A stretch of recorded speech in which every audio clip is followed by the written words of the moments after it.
Hello, everyone, and welcome to the 2024 New Year special episode of Hacker Talk. My name is Filip, and today we got a great episode ahead of us. I'm really happy with today's constellation of guests. We have a listener favorite with us today, as well as a new face on the show. With three hackers strong, we will make sure to go out with a blast. We will give you an overview of what has happened in 2024. What are some notable events? What are some trends we've seen? What pitfalls has it been along the way? We got an action-packed episode ahead of us today. Without further ado, let's get into it. And with us today, we got a fan favorite, Johnny Christmas. How are you doing today, Johnny? Hey guys, I didn't know I'm the fan favorite. I assumed it was Zagros, not the host. Hey, thank you for having me back. It's been a very long time. It's been It has been. It 4 has years, been 4 years, yeah. too long for me. So thank you for having me back. Thank you, I guess, to the fans who emailed in and said they wanted to have me back. I'm happy to be here. Yeah, thank you. Everyone emailing. And if you want to email to the show, you can email podcast@firosolutions.com. We'll put a link in the show notes. It's also, if you're on Spotify, you can press the contact button. But Johnny, like for all new listeners out there, who are you? What's your background? Whoa, what a question! What a question! I'm I'm Johnny Christmas. I've been operating in the hacking scene since mid 1990s. I think I would say 1995. Honestly, was when I was posting on the bulletin boards back then. First discovering CDC bulletin board and going out from there. I have been. It was difficult to become well known back then because there was not that many users just communicating with each other and finding these little corners of, well, we can't really call it the internet yet, but I'd say I started to become more well known in the 2010s. I had been speaking at conferences since 2002, but again, just with the internet not being prolific enough, there wasn't a lot of intercommunication between all of these sparse communities that were out there, and everyone had their own IRC channels, and nobody really, one group from one heck country would never find a group from another country. But then once the internet became more ubiquitous and YouTube became a place where you could host long form videos for free and everyone kind of congregated there, and I started getting my talks online on YouTube, and people would find me through there. And then I'd say after the what I call infosec 9/11 in the U.S., which is when Target. The listeners may recall that the Target breach. Target was a shopping chain here in the U.S. This was gargantuan. And Yeah. I don't have to get into it. Suffice to say that it resulted in a lot of monetary loss for Target. And because of that, it caused companies worldwide to begin hiring in internal security staff. Most companies had nothing. It was common to have nothing. And because of that, more people started getting interested in this field and working in this field. And we started to see the conferences explode. You couldn't drive 300 kilometers without running into another conference. And I was touring the world, speaking at all of them on the work that I was doing. I think that's really where I started to become well known, is because I was just everywhere talking about cool stuff, cool hacks. I'm a hacktivist at heart. And so I think that's what helped as well, as I would talk about things like, I was in the news a bunch, maybe for the first time, when we leaked all of the TSA's master keys. Folks may remember that. I think this was 2013, 2014, something like that. The TSA had ignorantly leaked the photographs of their own master keys here and there. And I did a lot of work on making them 3D printable. And then, being the charismatic and talkative chap that I am, I was out there a lot, talking about what we were doing and really trying to push the subject of, we're not doing this to be jerks, and we're not doing it just because we think it's funny. We're doing it because at the time there was a lot of talk, and I think we're going to get into a lot of this later. There's a lot of talk about should we be giving law enforcement officials backdoors to our encrypted communications. And what we were doing with the TSA keys leak was saying, like, hey, so like, let's assume that we can trust the government implicitly. Okay, let's let's all create this imaginary world where we trust the government to only do good things. Okay, so even in that case, what happens when bad guys steal those backdoor keys? What do you do then? Do you have a process in place to negate those and replace them like you should? Because we've seen plenty of times that the government has lost very, very, very sensitive things. From, there was an OPM breach where they lost all of the government employees' extremely sensitive personal data used for, top secret clearance interviews and things like that. And so we know we can't trust the government to not lose. So do we have something in place to make sure that when they do lose things, that we can place them? And so, of course, with the TSA keys, there was no process in place. And the government's response was, well, we don't really care so long as we can still get into your luggage. It's not a problem to us. But we thought that was a really great way to bring a physical, tangible thing that the public can touch and understand, to make them then understand what we're talking about with digital keys. You want to give them a digital key because that's nebulous. Most people go, that's technical. I don't understand computers. I don't know. Do whatever you think is best. But if I say, hey, it's like keys to your house, it's like keys to your luggage.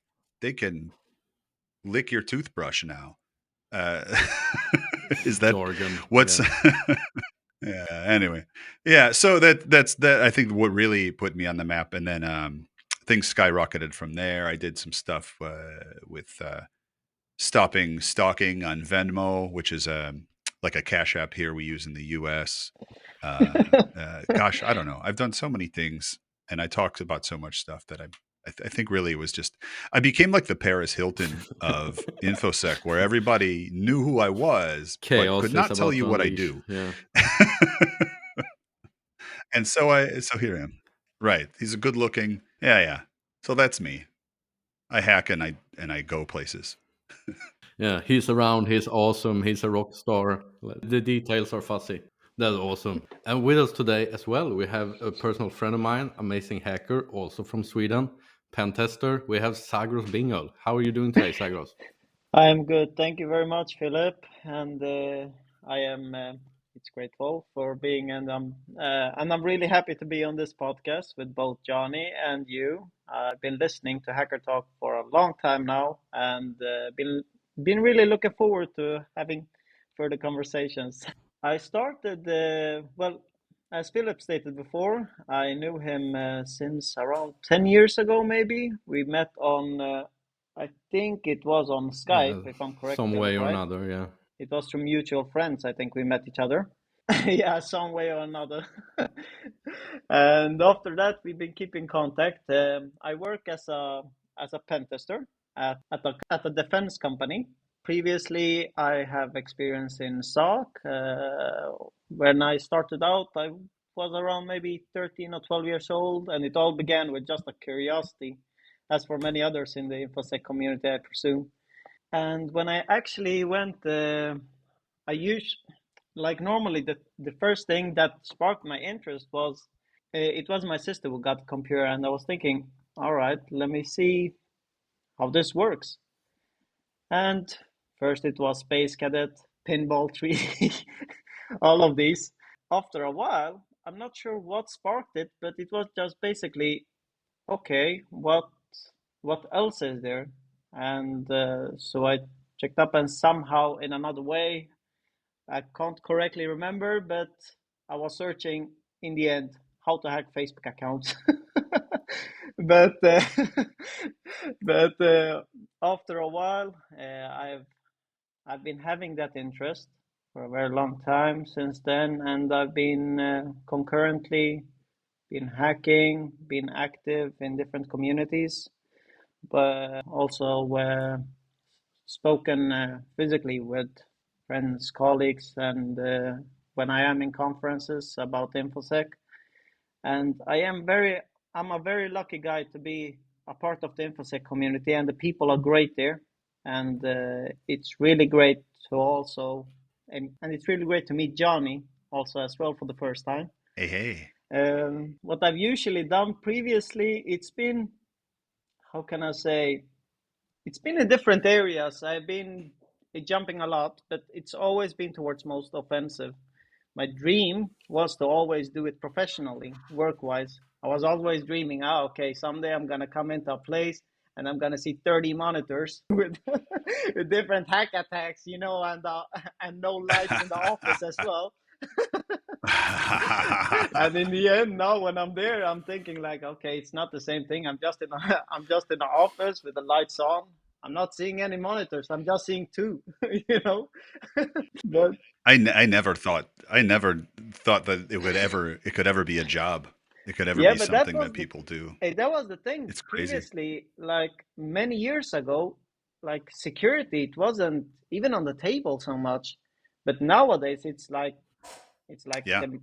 really important because during the times that me and Filip were active, and most likely when you started to begin, Johnny, and towards there, the security wasn't so much important. The executives and the other companies were just thinking, we're pretty secure. There is no issues, but right. It was the IT team's responsibility in general, and really, it was okay. We patch things and make sure accounts have a password, and that's yeah. It's correct. I'm agreeing with you. I am agreeing with you totally there. And the thing is, but after a while, when big hacks happened, that's when companies realized that, all right, well, I think we have to educate our security teams and not basically being blind for it. And it's great that it has come to a profession, actually. And it's also, so it's great for it to become a profession, and I'm very lucky to be in that profession. I say that all the time. This is absolutely luck. Yeah. And I think we all need to acknowledge that. Like it's luck that this became such a large profession, and it's not that large. It's still very tiny compared to IT. It just everything else. It's still very tiny. But the fact that we're able to do this is absolute luck, and it has to do with those fantastic people who first hacked Target. Should we make them martyrs? I don't know. I have two friends who were penetration testers in the 1990s, and I don't understand. What are you talking about? It must be a pain in the ass to get gigs then. Now it's absolutely. Yes, but in the 90s you have to sell yourself in, and then what is a pen tester and how does it work? Yeah, it's constant amount of pitching. Yeah, if you were trying to do a private firm, forget it. You would never get off the ground. Yeah. And now it's just so many boutique, smaller pen testing firms that are doing great stuff, and we often see people get in trouble, maybe go into prison for a while, and then they come out, and then they start boutique. Right, that's that firms, and that was what you had to do now. That was like going to university for a hacker. You go to prison, and then you say, okay, I did my prison, so now I can come be a professional hacker, and you should pay me a lot more because I was in prison. Yeah, that's branding back then. Yeah, 101. Right. Oh, Kevin Mitnick style. Kevin Mitnick started that theme. Not that he was trying. Rest in peace, Kevin Mitnick. Unfortunately, it's actually pretty not funny, but we actually had him scheduled for Hacker Talk, but it kept getting in between the shares, and then his secretary, he was at some conference, and he was gonna do an interview with us here on the show, but he was at a conference, and then life got in between, and then I think I got an email, or someone got an email from his secretary that he passed away. So yeah, it's very sad. Yeah. It was really sad, actually, when we heard about it. When I heard about it. That's the worst situation when, how many I'm sure we've all lost people, and then when it happens, and you think back and you go, "Wow, I wish I had spent more time with them." And life just keeps getting in the way, and sometimes you gotta put life aside and decide what life is. And there's never enough time, though. You'll never put enough life aside to spend enough time with all the great people. No, unfortunately not. And what's weird is that this has happened twice now when a guest has been postponed and unfortunately died. The previous one was a famous phone freak, Was it Cheshire Catalyst? Yeah. Yeah. We had him almost had him on the show because both me and Cheshire, we love Freak Brothers, which is this like old comic book from the 60s. So we he was he was such a nice guy. Best guy ever. Such just unwavering kindness from him. Always smiling. Appropriate name for someone constantly smiling. Yeah. Yeah, but it's the best thing, and I mean, when you have somebody around that spreads positivity, always it makes you feel good, and you always remember them. Yeah. So in the end, it also leaves a legacy somehow. Absolutely. That's how I found out who he was. I didn't know who he was for maybe 4 years or so, and I used to go to the Hope conference, the 2600 conference, which he was at all the time, and he was just this great guy I would see and have really great conversations with all the time, and he would just go by Cheshire.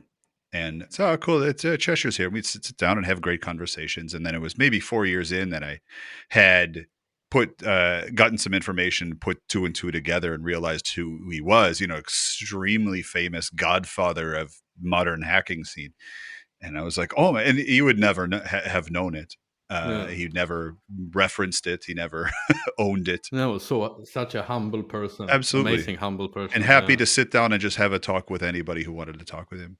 My favorite story of him is 1 year he had made his own soap, little bars of soap. Okay. And he had brought them to the conference, and he was just handing them out and saying, perhaps you need this, or perhaps a friend who might need this here at the conference. please do the community a favor and share this with them.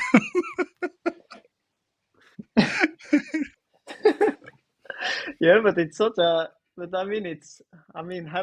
somebody having such a big heart that they just thinking, okay, let me make some soap, even whatever else it can be, and let me share it around. It's a really big. And it was a thing, funny little joke. It was also very nice soap. And I still have it. I won't bother to go dig it out, but I still kept that bar of soap that he made just because it was a cool little. Yeah. It's in my closet of tchotchkes, So we had a pretty eventful year. I haven't been paying attention so much to the news. I've mostly been working and in my zone the entire year, but a lot of things have happened, such as the CrowdStrike phenomenon, which was basically CrowdStrike giant blue team company basically released a bad Microsoft update. 8.5 million Windows hosts went down over day, and they were down for. I can't even. That was like the that was like the new target breach. Like when my friends who don't work in tech knew about this, when the world knew this was happening. Yeah. But it was unbelievable when it came up. Like everywhere was affected.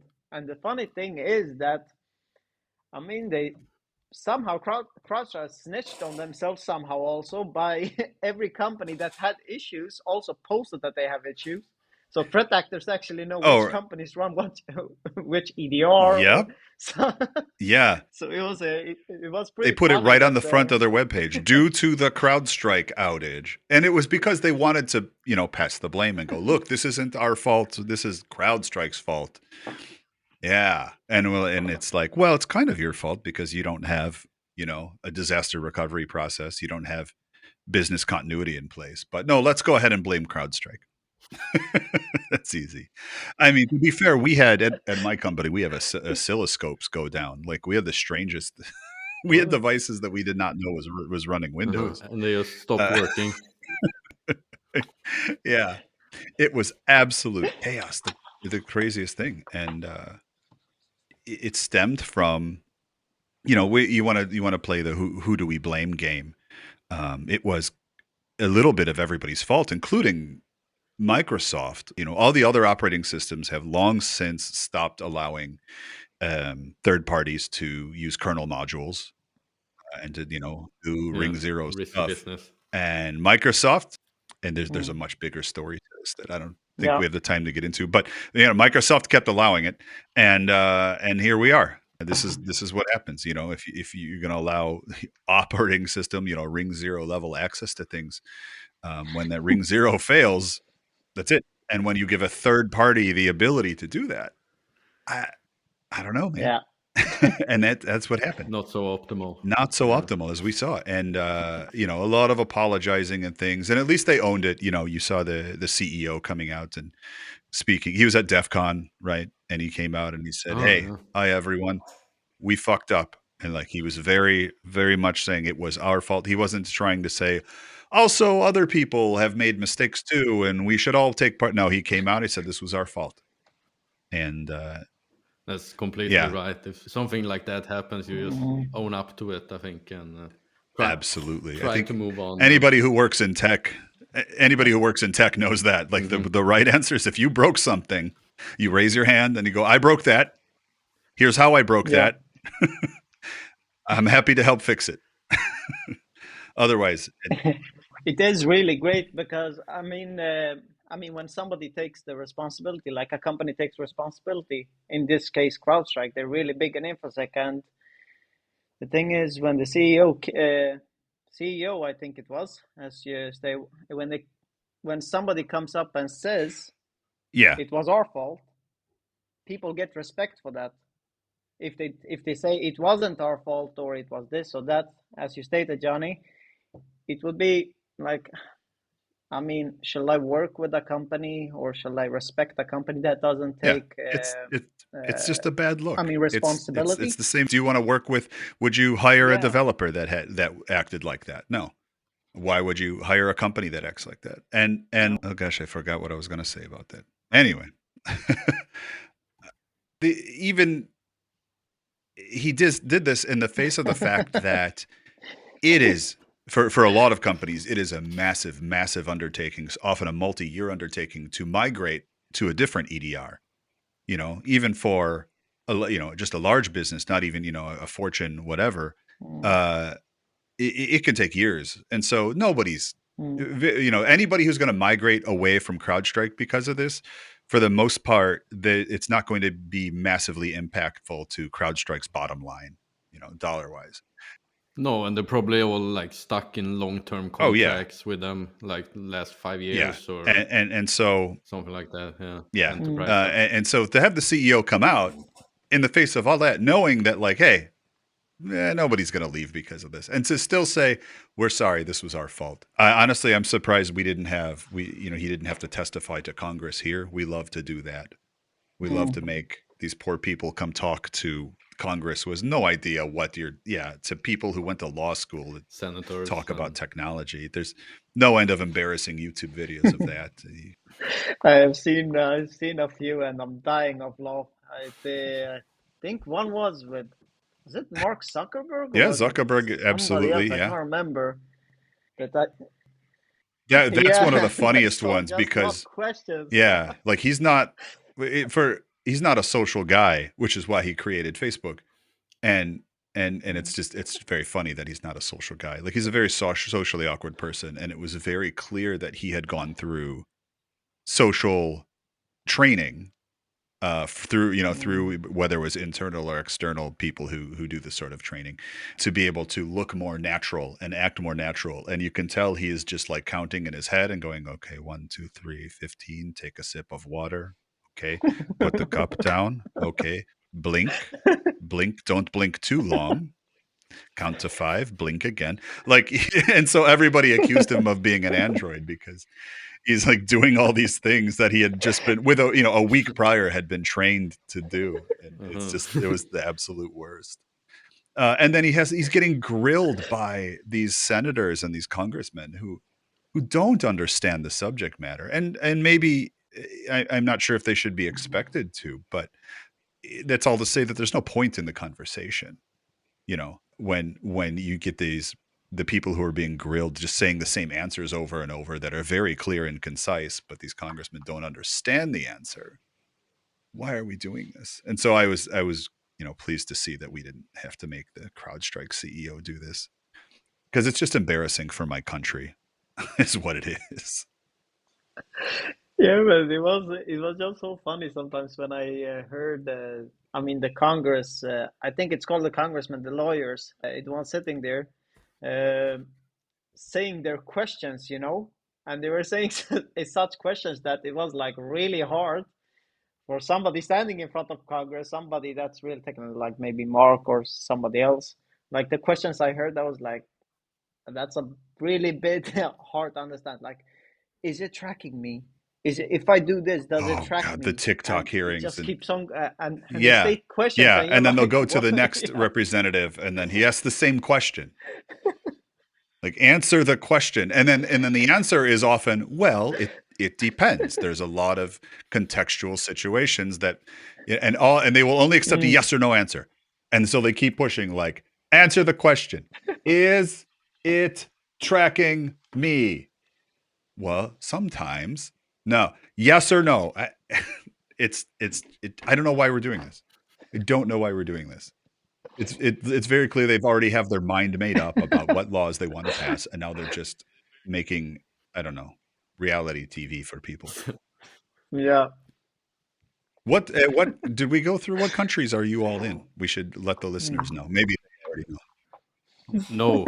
So we got a nice panel for us today. Very geographically diverse, I would say. We're all in different countries. Myself being in the capital of Serbia, South Central Europe, you could say. Zagros, where are you at currently? I am in Sweden, at the south of Sweden, in a little town called Växjö. The weather, we're waiting for the winter. It hasn't come yet, but I'm not sure how it is in Serbia or in the US, or if it has come, but yeah, at least we're waiting for it. It's a bit different down here. Johnny, where are you I'm located currently in Chicago, in the U.S., third largest city in the U.S., right in the middle of the North. And even though we're in the middle of the North, we are also still waiting for winter here. Had a lot of rain yesterday, and it was particularly warm. So it's been like that most winters, though, lately. So maybe we'll go another year without a winter. But yeah, this is a good group. I'm in the country where most people couldn't find Serbia or Sweden on a map. So thanks for having me anyway. Yeah. But it's also a sign, it's a funny sign when we think about global warming, somehow. I'm not sure, I'm not so much into it, but it's the first thought that comes into mind. Because when we were little, it was like when it comes to Christmas, it was snow Yeah. everywhere. Yeah, but Snow now everywhere, it's yeah. not. It like in December it's not snow, then you have to wait a few months in January, February or something, and Yeah. then the snow comes. and then you Yeah, realize, something is yeah, strange. But you maybe really got to look at the historical data, because we'll get, depending on the region, mm, we'll get 20 years of warm and then 20 years of cold, and it goes up and down. But that climate change, that global mm, warming, it's where, even in those 20-year segments, are we trending towards slightly higher temperatures?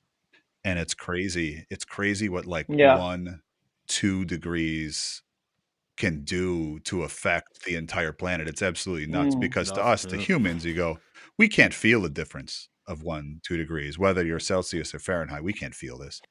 But then you see like, oh, we've got like mm, plants are blooming at the wrong time, and the bees aren't awake yet, and so then we have pollination problems, and it's over 1 degree. It's crazy. Yeah. It's an entire snowball effect without the snow. Yeah. true. But that's a whole different podcast. It is. It's way off topic. It is. Yeah, So, yeah, what do yeah. you guys think of the year that has passed? Do you guys see any changes in the space, Not in infosec, in hacking, in development of tools, in what is different this year from last year? I would say, for me, I have noticed that AI has been very focused when it. Has been very trending to implement in in offensive security. I have noticed at least some tools that. Look, Yeah, I mean, you've noticed this this little background noise. no, because I've seen like plugins in Verbsuit and plugins and also in the independent tools, but I tried it out and I was like, Oh, yeah, I'm not sure this is at least I'm not sure it's the time for it, you know. yeah.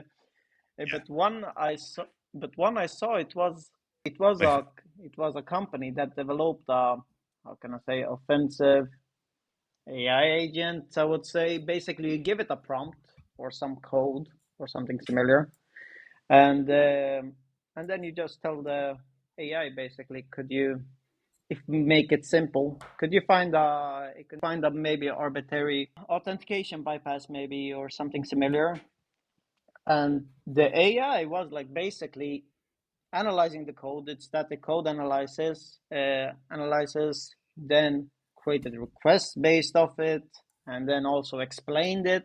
To the prompter, and it was actually fascinating that it has progressed. It has progressed so much. But I don't know. Let's see at least what happens further on in the future. But I think AI is in the future at least. I mean, maybe not now. I'm not sure, but at least it's Yeah. showing signs that it will maybe be heavily implemented into offensive security, and I think it also is implemented in defensive. As when I worked in SOC previously, it was basically AI on every on every sales meeting or every product meeting. Yeah, we have AI that will detect this, but it was just basically most likely false positives all the time. Oh yeah. But during the times that will come, I think it will be more efficient. I mean, what's your opinion, Johnny? What do you think about it? I'm really excited. And to be fair, so I was excited for 2024 to see what AI was going to do. And I knew that we were talking infancy. I mean, AI is not new, right? This is something that has been, as far as I've been following it, has been, being worked on for 10 to 12 years. And, we used to joke about it. I think anybody especially if you worked on the defensive side of the house, in the 2010s, the AI was the joke. Anytime you saw AI or machine learning on a sales, any kind of product information, you knew it was a joke. You knew it was garbage because it didn't. It was what they were doing back then, because it took so much system resources to train any kind of model. They were doing it. Like, to be fair, this wasn't fake. It just wasn't great because they were taking all the customers' data and they were training a machine learning model on all the customers' data, and then all customers got the same model. And so the end result was you're still just detecting stuff from you're still just detecting background noise. You're detecting all the stuff that how can I put this? You don't really have a higher success rate over signatures, right? Because you've averaged everything to be mundane. Yeah. Whereas now, when I saw it's crazy to think, like, when AI hit the mainstream, which was end of 22. Or I'm sorry, end of 23. It was, I think, like August is when like ChatGPT really said, hey, everybody come use this. And we're like, oh, this is kind of weird and crazy. And 2 years let's ago, see how this gets integrated. I can absolutely see how this can be super useful, because it's like having what we call the grunt workers, the juniors, the interns. It's like having free interns, where you go, geez, I have this garbage, boring work that is not worth my salary to do.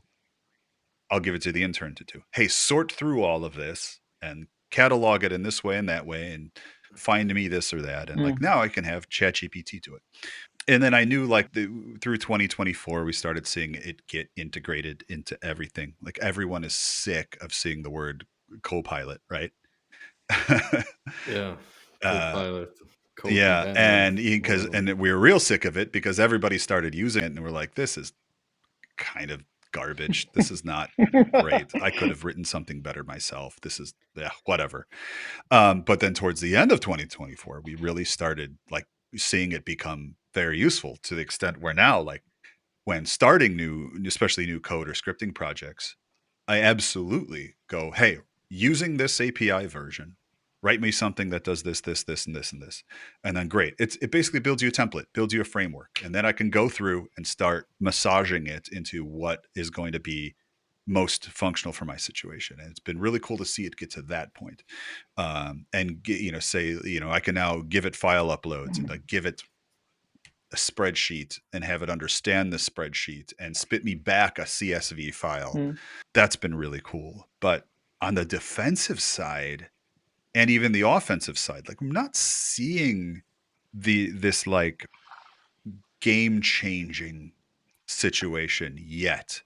And I am positive that's coming. And I think that's what 2025 is going to be, because like it's there. It's so obvious, right? It's so obvious that what we can use AI for. In fact, even in the realm of detecting false positives. The problem, I think, is that we're not doing anything locally. We're not training models based on our own internal data for our companies. And so we're still getting that like general average crap.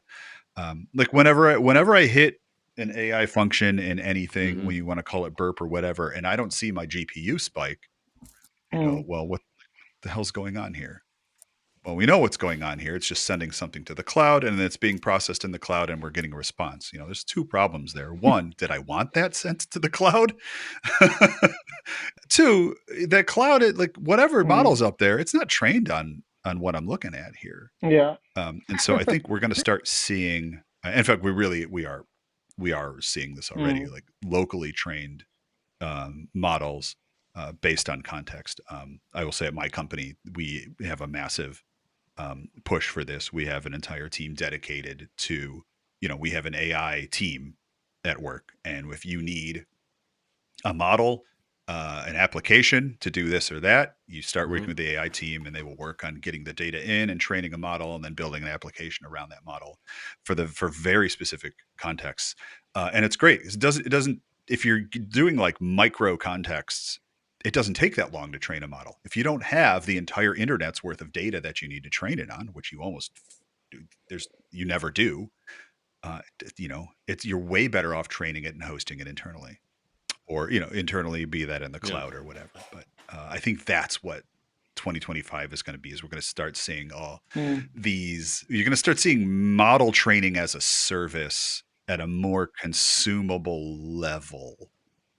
I would say, for the muggles, I call them the SMBs, small and medium businesses, to be able to not just leverage AI, but to train models that are their models and then leverage AI. I think that's going to be a big thing we're seeing. And through that, I think we're going to finally also start seeing, locally trained models based on your network data and your user. What's the biggest thing we've been trying to do on the defensive side of the house? It's user activity fingerprinting, right? It's figuring out what is and is not normal activity for this user, for this machine, or especially for a user that bounces around to multiple machines. And so being able to dump that into AI and have AI instantaneously go, that's totally normal. Or this user never does this, because we used to do it. We had the data lake problem, right? Wherever we hit that problem of like, okay, now we have storage is cheap. We can store everything forever. Every last packet, I got it. It's in my data center. And then you go, okay, well, now what are you going to do with it? Well, organizing it is difficult. You got to really figure out what data is important, what data is not. And then you got to build databases. And then you got to talk about which of the 600 database frameworks are the fastest for this type of data and this type of access. And now it's a massive mess. It's you talk to any DBA and they'll you got to be a PhD to be a DBA.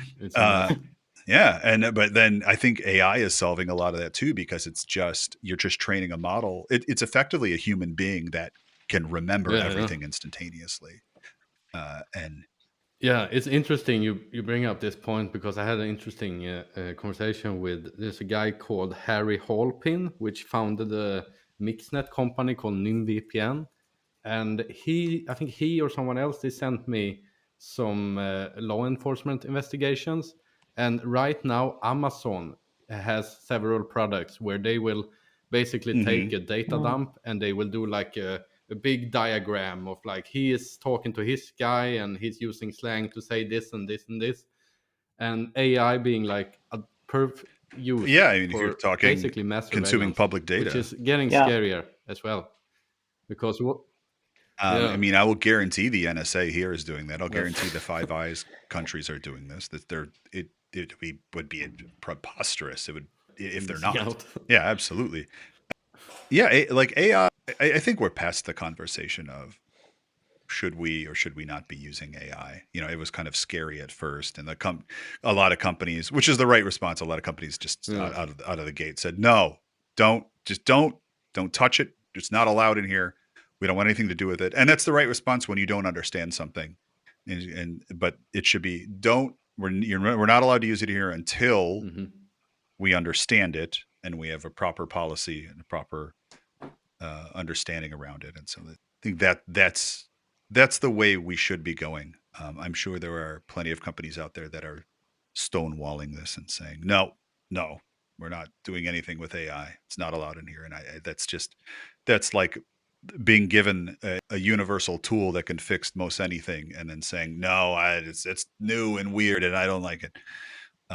Everybody should be using AI. It's just Yeah. there's safe, responsible, proper use, and you have to understand it to be able to understand what is safe and proper Mm. and responsible. Yeah, and be critical to it as well. I mean, a lot of cases just like Oh yeah, gobbledygook is just like hallucinating out the response, and then people are like, "Oh, I fixed an error, but the error message is like migrated, but the real error isn't really migrated," and people just blindly trust it. I've seen that a lot during the year. People jeez. just Yeah. PR stuff that ChatGPT has And that's not a good Yeah, idea. gobbledygooked together.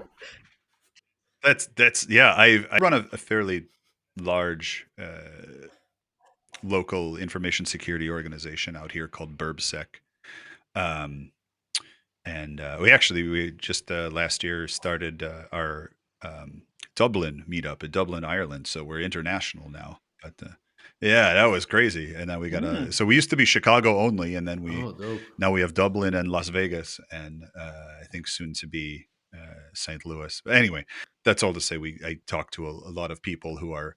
It's all hands on the keyboard people. I like to say it's all people who are doing the work, and we have a Discord with 1,000 members, and so you get a lot Mm. of insight into what's going on inside various companies. And Yeah. it's crazy the number of places I've seen where they are folding AI into their CI/CD pipelines and just like it's automated.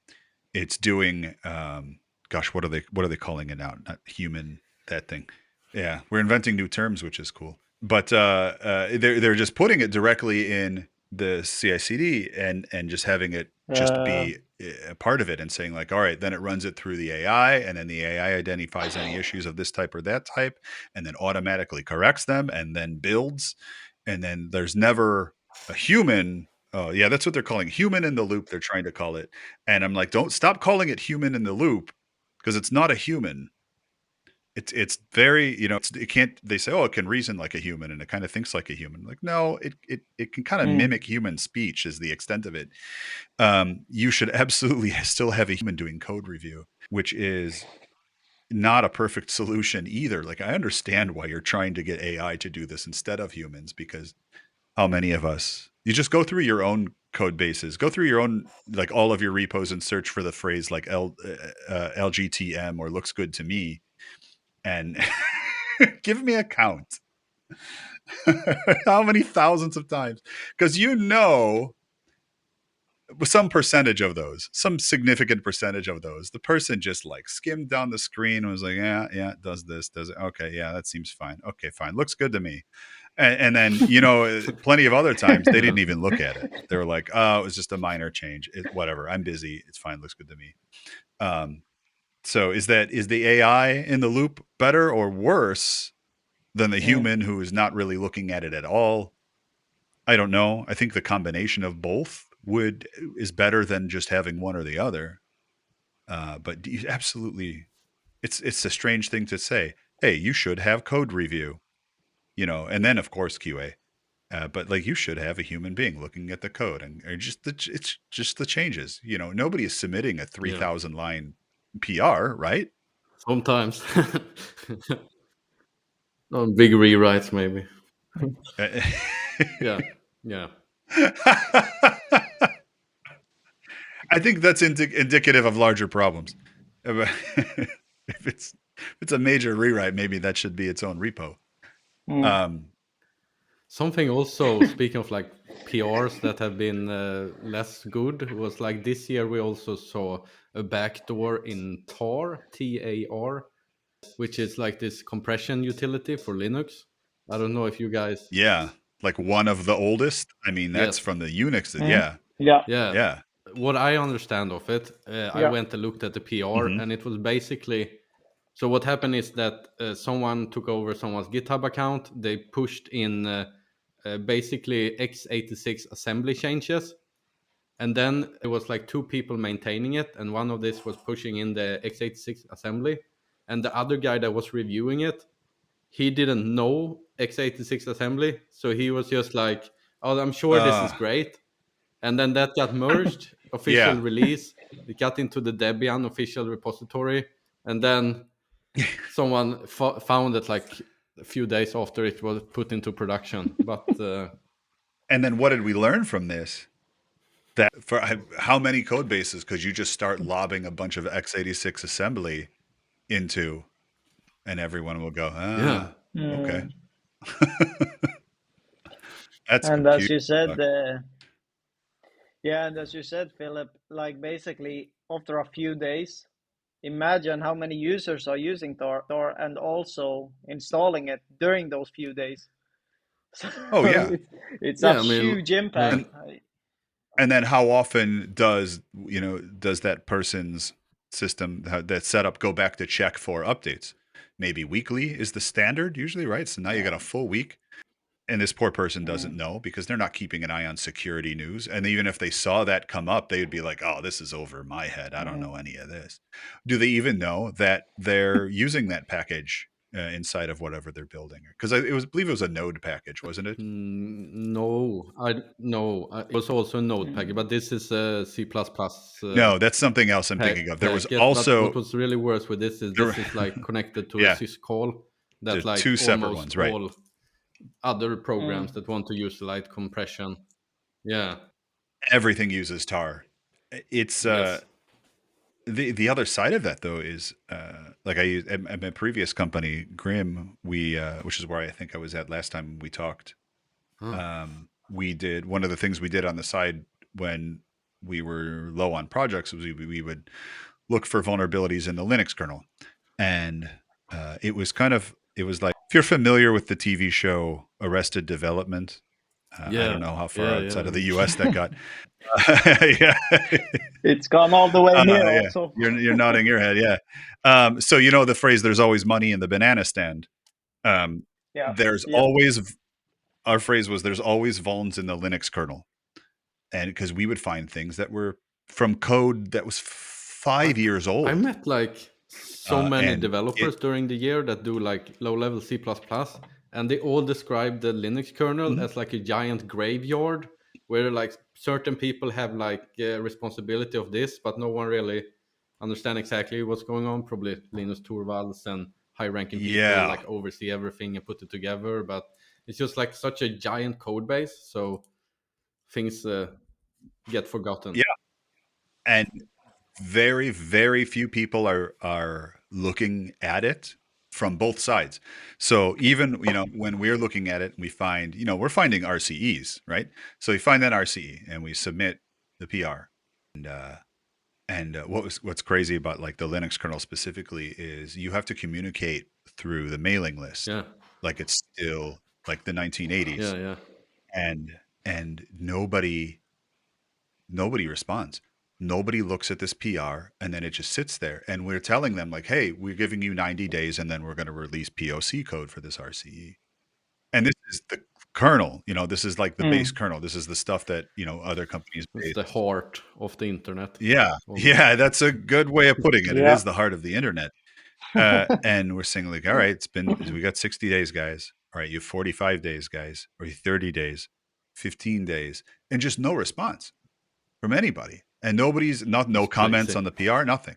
And then like 4 days out, somebody commits it. And you just got to wonder, like, did anyone review this? Or did they get scared because of the POC and they just committed it? Like you would imagine, like a lot of people look at it because like the Linux Foundation right now is like $1 billion non-profit almost. Yeah, I would hope so. I would imagine like if you're committing, it wasn't a huge amount of code. So I imagine somebody looked at what we put in there, but it was kind of crazy to, we would do the Scrum updates and they would just be like, yeah, no response yet. Are you what? And a few days out, like last minute, they're like, oh, somebody committed it. Okay, good, I guess. That's crazy. So it was, there's still a lot of that ancient, and it's like a graveyard, even in that there's code from years and years and years ago that, like you said, there's, certain people just wrote it and nobody really understands it, and it sits there and like, maybe that person also, maybe they died, or they don't feel like doing it anymore and they haven't looked at it in 5 years. You can't expect them to keep maintaining it. But when you're $1 billion organization, you should have more active research going on. Yeah. And maybe they do. I don't know what goes on inside there. I just know that there's always vulns in the Linux kernel. And that's not to pick on Linux. There's vulns in every kernel, right? It's just the Linux kernel is the easiest kernel to go find them in because it's all the code is right there. That's the purpose. Yeah. The downside is, there's good guys and there's bad guys, and how many bad guys are looking at the Linux kernel and not reporting the vulnerabilities they find, or reselling them, or using them for bad stuff. Right. And right. That's what they're doing, and so that's the downside to open source. That's you don't hear that conversation a lot. Of, hey, you should be aware of this, and I think we need to make people more aware. You say, hey, using open source products, that means bad guys can also see the code, and there may be exploits out there that nobody's aware of. So just make sure you have defense in depth around, the utilization of these products. Everything's good and bad. And I can imagine the zero-day broker company, what type of exploits they have and are selling. It depends. Like, you want to talk a Linux kernel RCE in a chunk of code that is found in most of the custom Linux kernels out there, because it's got to be something that targets Red Hat, something that targets Ubuntu, right? Yeah. Debian. So you want to make sure it's like, hey, this code, nobody is pulling this code out when they're compiling their enterprise kernels. You could get a few $1 million for that. 1 to 2, I would imagine, just basing it off of like what I see. Like I see iOS, like Apple iOS drive-by exploits going for like 3 to 5 million from the brokers, and that's that's a gargantuan user base there, and that's that's a drive-by. The user goes to a website and then their phone is breached. Like that level of exploit almost never ever occurs. Yeah, almost right. No, and so if you have that, that's you can get $5 million for that. And then you go, who's buying that? And who's buying that is not always what we would call the classic bad guy. Who's got $5 million? Maybe, a non-nation state APT here or there might have built up that much, but really it's going to be your nation states and your law enforcement. Yeah. And I roll law enforcement agencies of those nation states, just nation state attacks, and so, or like They companies have the like budget. Celebrite. You know, if you have an iOS exploit that they can use to pull out the user's decryption key. Oh yeah, Celebrite might give you $5 million for that. Celebrite absolutely has that money. There's, you know, legitimate corporations who may be buying these exploits, and they have a very vested interest, vested to the extent of $5 million, to make sure that does not get patched. So don't assume that open source means that everybody has reviewed the code and it's clean and looks great. Hopefully somebody's you know, throwing some AI at the Linux kernel. I mean, honestly, you were talking about one of our notes here. If we want to load into that, you were talking about OSS fuzzing, the OSS fuzzer using AI. Yes.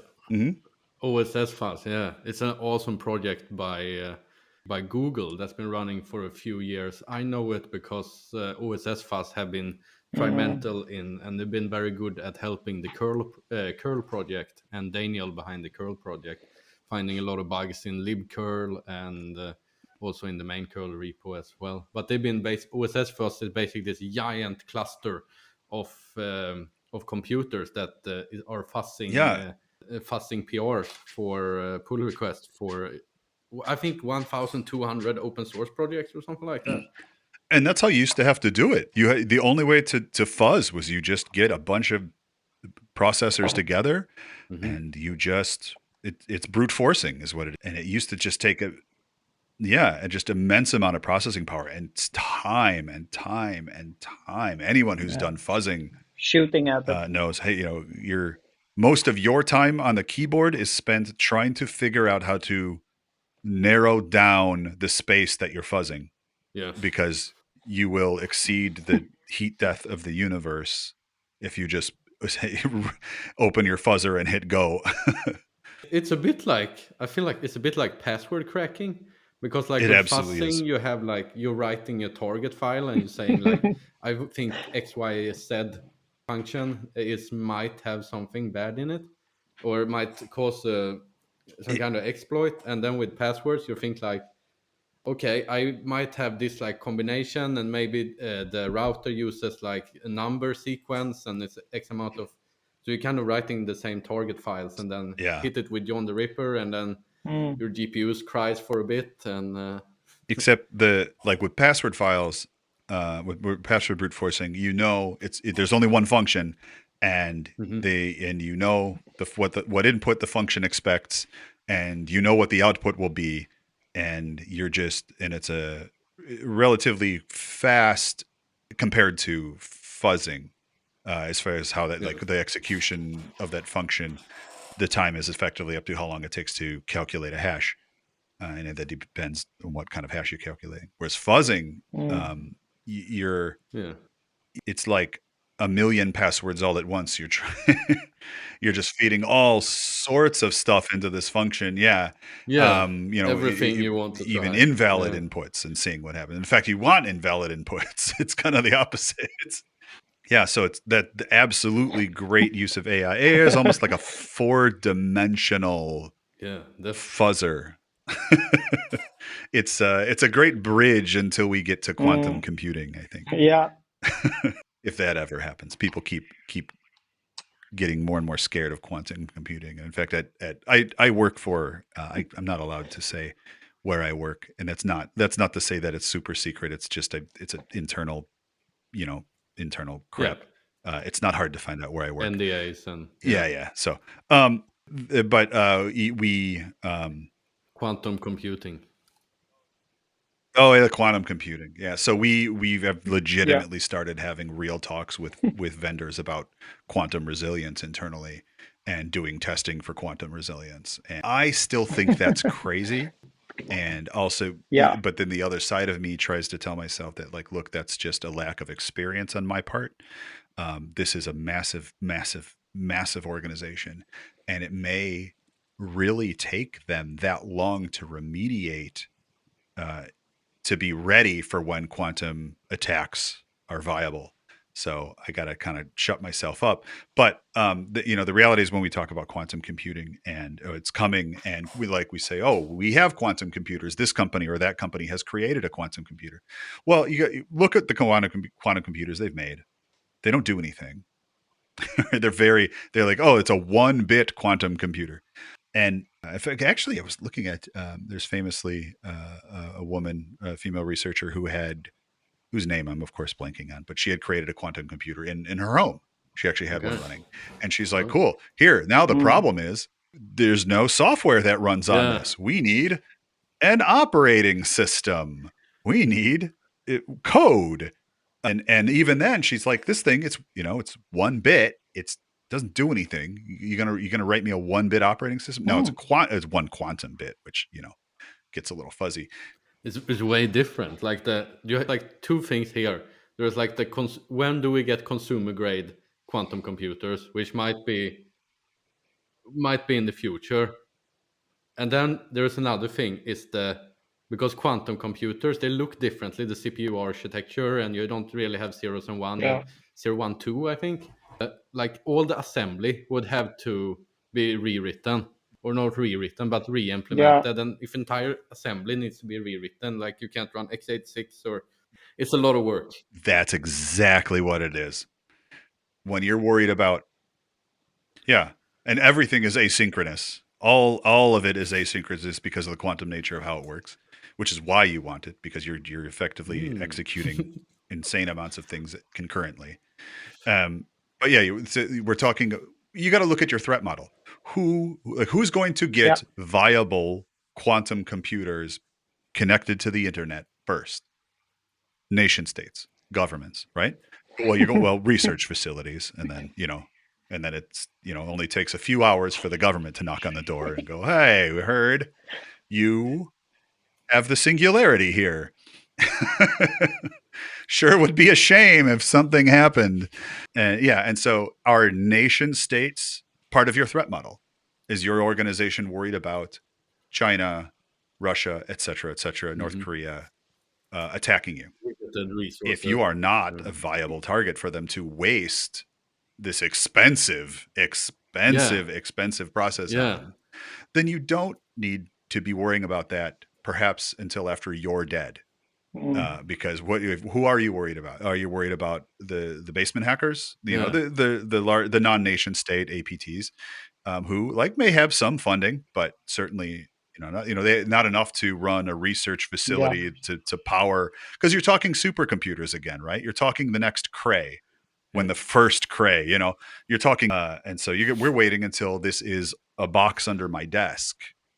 We're waiting until it's a GPU effectively that I can throw code at and then hack, crack all of your. Not a IT historian. I don't know. I have no basis on this, but I don't think it's going to happen until after I'm dead, and I'm only 45. That's based on nothing. That's my own emotional guess. Please don't change the position of your security organization based on that. Yeah. But it's just like quantum computing is so far away, and I want it to be here. We've seen so many other things. Look how long we waited for bad AI to be consumer grade. Like, to be fair, like ChatGPT, we have been working on that since probably the 60s. Since people started interfacing with computers and going, wow, the computer does tasks for me. I sure wish it could understand what I was asking it. When I took my first computer programming class in university, the very first thing that the professor wrote on the board was a little poem that says, I really hate this computer. I think I'm going to sell it. It never does what I want it to, only what I tell it. And that's right, because you're not getting the output you expect. It's because you did not tell it to give you that output. And so we've been working on trying to make computers understand what we want from them, and to logically reason out what we were asking of them for a long time. I would venture since we first came up with machines that could calculate. So you want to talk about how soon are we going to get quantum computing. 100 years after we first, made regular computing, maybe. But I don't know. That's just there are people who spend their lives as historians focusing on this who could speak Yeah. more about that. Yeah, definitely. And the Cray computers, for all listeners don't know, it basically looks like a big ugly fridge, like standing next to each other. Yeah, it's Oh, it does. You can go see a lot of these supercomputers in Washington D.C. Here, there is the National.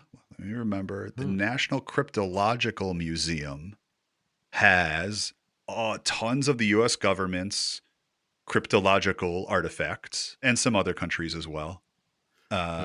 Anything that's been declassified, of course, including all of these old supercomputers that are long since decommissioned in beautiful condition. They're not running, but they're physically there, and you can stand next to them. You could touch them, and it was just crazy. Like it was a real emotional experience for me to go in and put my hand on that first Cray supercomputer, because I read about this when I was a little kid, and I was way too into computers back then. And we're talking even the 1980s. But to be able to watch this thing that you hear so much about and would reference, like sci-fi TV shows would talk about the Cray, and it was this magical artifact. It was science fiction as far as anyone could tell. And then they go, it's real, and I'm touching it. It's not even. Oh, they have some of them turned on, which is cool because they blink and all kinds of lights and stuff. And they're not doing anything, but it's neat to see them functioning. So yeah, National Cryptological Museum in Washington D.C. Very highly recommend. It's a small place. You in and out in maybe an hour. Very cool if you're in our nation's capital. All the museums in Washington D.C. are just incredible. You can't go wrong. Please, if you happen to be there, see at least 2 museums. I will take your word. If I ever go to the States, I know a sightseeing place now. Oh yeah, we don't have a lot of sightseeing places. We have most of the middle of our country is completely uninhabited. So we have a lot of land and not many things, but that is a great place. Yeah. Back to reality. So back to where were we? So another thing that's happened this year is that there's several groups that have hit a 40-year-old milestone. We have 2600. We have the CDC, the Cult of the Dead Cow. We have the Chaos Computer Club. All started in 1984, 40 years ago. Still going strong, which is... In fact, you know what I have sitting here on my desk? I know we're an audio podcast, but I'll show you guys in the camera. Maybe you can read. Yes, I don't know. See on the bottom it says. Yeah. We're looking at a watch type of thing with a PCB on it and a little LCD screen. This was the badge from the Chaos Computer Camp in 2019, and it was it has all kind of biometric sensors on it. That's so cool. it's like an open source bio watch. And that was also the badge. Yeah, it was very really cool. And I still have it sitting right here on my desk. So big fan of the Chaos Computer Club.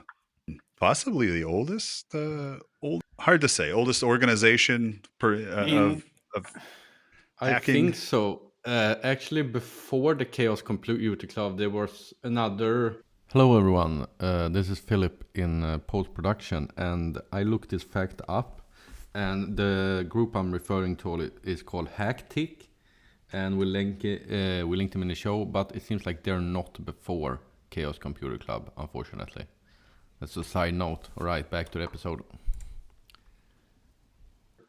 Like, I forgot the name. If you're a listener, you can go back and listen to. There's an episode with Misha from the Netherlands. He talks about it, but it basically was a group that was publishing e-signs before the Chaos Computer Club. And then they started an ISP called XS for All in the Netherlands, which was very well-known pro internet privacy and pro individual rights and stuff like that. And then out of that sparked a lot of scenes and a lot of the European culture. And now we have CCC Camp, which is in the summer, which is if you want to go camping in Europe with a bunch of nerds and have a good time, you should Definitely go. It's so cool. It's so cool. Yeah, it's literally it's in the woods. You're camping. You don't ever have to leave the woods. You bring a tent, and there's so much good food and To people dance, from yeah. so many countries, Music and blasting there's off. so many discotheques to to dance in. It is absolutely the coolest hacker I will conference I definitely do have that. ever gone It is. to in my life, and I think about it all the time. And it's basically it's like Burning Man for hackers because there's so much art and creativity alongside the education. It's an experience. Everyone should be it's the Definitely. mecca. You should make a pilgrimage to CCC if you're a real hacker. I know it's difficult if you're outside of Europe, but especially if you're in Europe, you are doing yourself a great Yeah, disservice it's an if you've never incredible been to place, and camp. I know so many people that they met up there, and they started companies, and they started like lifelong friendships, and they're also very well known because they have, I don't know the English word, but they have these plastic toilets which they put server racks in, like right in the middle of nowhere I in the mean, say woods. we are nerds without saying You'll we see are this like, nerds, Yes, basically. yes, yeah, and they have a big antenna out the top as well. Yeah, we call them yeah, porta porta potties potties, here, yeah. but yeah, the Like portable you'll toilets. see real Yeah, and expensive switches you open and the door and it's a server rack. My the core switches are all in a big telephone booth, and literally it has a big sign on it that just says the internet, and you can look inside and you see all the blinking lights, and it's really is the internet, and it's going out there. One of the craziest parts of camp is that they set up a network at camp, and you can join any machine you want to this network and host whatever you want, and the FTP servers there are you will never even catalog the entirety of what's available before camp is over. And it is all kinds of tons of music. It's like the old days of like pre-Napster, like IRC file sharing, so much music. And then lots and lots of nightmare stuff, including exploits that people are just O days that they've just been sitting on, and then they will just put it out there, and tons of pirated everything. And they do this because by the time Interpol or whoever shows up, the the network is long gone. Everything is torn down and gone, and so they're like, hey, we can temporarily host a lot of extremely illegal things. And then by the time the bureaucracy paperwork goes through, everyone's long gone, and it's just a hole in the woods. And I think that's very funny. yeah. 2019, T-Mobile set up a Oh, dedicated that's cellular really tower cool. for it. Were either of you? Or I know you, Zagros wasn't there, but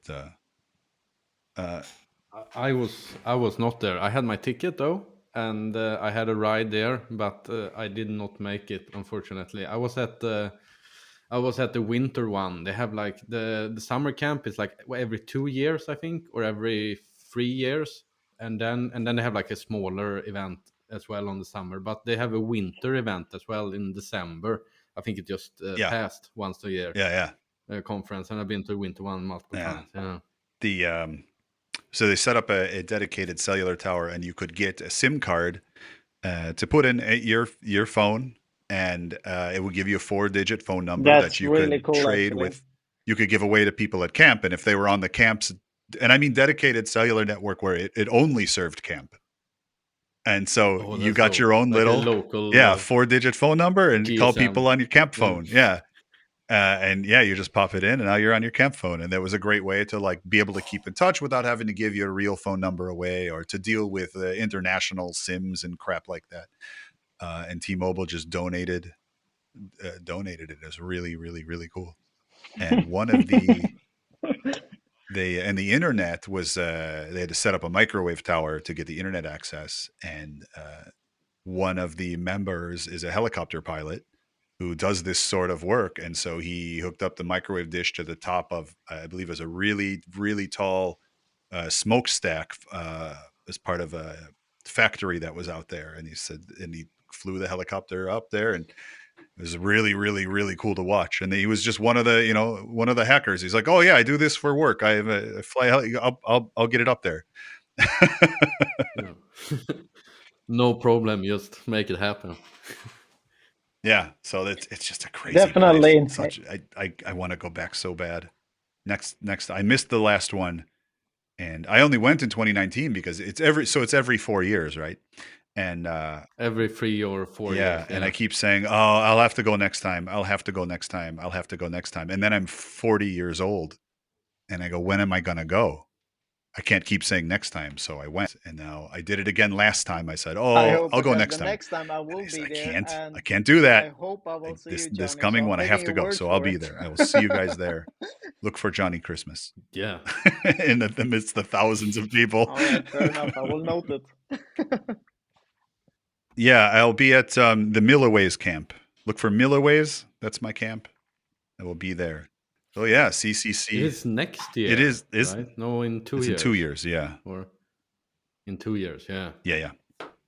So if I'm not, It will be a big build up as well. There is actually a smaller one. A few hackers that they leave CCC and they want to continue the good vibes. So 1 week after CCC, if you're still in Europe, you can take the train to Denmark, and there is an event called Born Hack, which is like much smaller, but it's the same vibes, and you ran into a lot of the same people. It's just way smaller out in the Danish woods. There is really nice, actually. that's cool. I love that. Yeah, and there's one in the We have one here called Tour Camp as well. yeah. TOR or TOOR camp. Yeah, sorry. Tour Camp, which is a big one, and similar. It's fun. It's on an island, which is fun. You go out to an island, and then everybody on the island is a hacker. I won't go too deep into it, but yeah, if you're in the U.S. and you want a similar hacking camp experience, Tour Camp is a real popular one. When is Tour Camp? Which time of the year? Let's see. It's when the weather's nice. Okay. At least. It's not in the winter, yeah. Let's see. When was it in 2024? I'm looking. It was June. It's usually summerish. This is it was June 26th through 30th of this year. Yeah, so I would assume it will be next June. So you have about 6 or 7 months to plan Tour Camp, and they go all out. It is it is very similar to CCC, a little bit smaller, but equally as cool, for sure. Get out of the basement, go touch some grass, breathe some fresh air, but still keep hacking. Shit with people. Yeah. Yeah. Exactly. Yeah. So CCC, CDC, 2600. That's man. I was just a kid finding these things. You have a long history with 2600. Like, do you think it's changed a lot during the years, or you're like same old? You know what? I think it has not changed a lot, and that is to their detriment. And to be fair, they are making great efforts to update themselves lately, and I wish them the best, and it's great to see. They did have some struggles, some social struggles, just before the pandemic, or 2016. 2018, I think the 2018 conference, there was a lot of fallout. I'm talking about the Hope conference that 2600 runs every 2 years. Hackers on planet Earth. Yeah, there was a lot of fallout over them. So the Hope conference and also the 2600 organization there. I often refer to them as they're like a socio-political conference with hacktivist leanings and themes. They're very much all about affecting society for the better, and by any means necessary, and that means means using computers, but not necessarily. Yeah, they're extremely what we would say in the US, extremely leftist organization. Not only who is trying to affect change, but they're also like super into hacking, hackerdom. I mean, the HOPE stands for Hackers on Planet Earth, and they're all about exchanging information and the belief that all information should be free, and they're not, and that they're all about the moral use and dissemination of Yeah. information, which may not necessarily be equivalent to the legal use and dissemination of information. That's how countries' laws go sometimes. But yeah, they've always been very political. In 2018, they had a lot of problems with the idea that everyone has a right to voice their opinion, which I think a lot of people, if you would say, hey, do you believe that everyone has the right to voice your opinion? I think most people say yes. And then you can start digging down into that and go, well, what if their opinion is some horrible things I won't say on your podcast? Yeah. You can, whatever is the most horrible thing you can think someone could do, should they have the right to get a microphone in front of a crowd and tell them why this is a good idea? And then you go, well, Blah, blah, blah, some blah. people would Yeah. say no. Anyway, there was a lot of fallout in 2018 over that. And a lot of groups. There was a group who was trying to stop other people who were on stage voicing their opinion, and nobody stopped that group from doing the stopping, if you understand what I'm saying. And it's like, all right, if you say everybody has the right to voice, their opinion, then you should have some sort of security in place to make sure that doesn't get interrupted. And so, well, it got really bad, and it was handled poorly, and a lot of people stopped attending the conference and said, you know what, this conference really is getting old and stagnant, and the organization is getting old and stagnant. And to be fair, like the people who are on the board, a lot of the people on the board are the founding members of 2600, which is, great. Which is incredible. Like to have, Emmanuel Goldstein is still there at Emmanuel, the top saying, hey, the founder and the starter, like he's still active out there, and he's still, and Bernie S is up there. Bernie S, amazing phone freak, Bernie S, and then Kyle came and later, Cheshire is, Cheshire unfortunately has left us, but so they've done great strides recently in bringing in some fresh blood into the board, into the staff, who is asking questions, who is actively making changes. And I honestly helped out with the conference they did during the pandemic, which was virtual, and I'm not a fan of virtual anything. I don't like virtual conferences. It's not for me. But having been such a long time participant of 2600 and all that, I said, oh, well, I'm going to go, I'll help out with this anyway. And it was the best virtual conference I had ever seen. It was so well run and so easy to see all of the talks, follow the tracks, communicate. The chat was fantastic and active. It was a great time. So they've moved venues they're out in Queens now, which is a bit far away from where all of the action is in New York City, which made it a bit unappealing to me. And I said, I'm not going to go all the way down into Queens where there's nothing else to do, because a big part of what I liked about going to Hope was you walk outside the door and you're in the middle of Manhattan. You're in the middle of the most stuff to do in America. Yeah. And it's going on now, 24/7.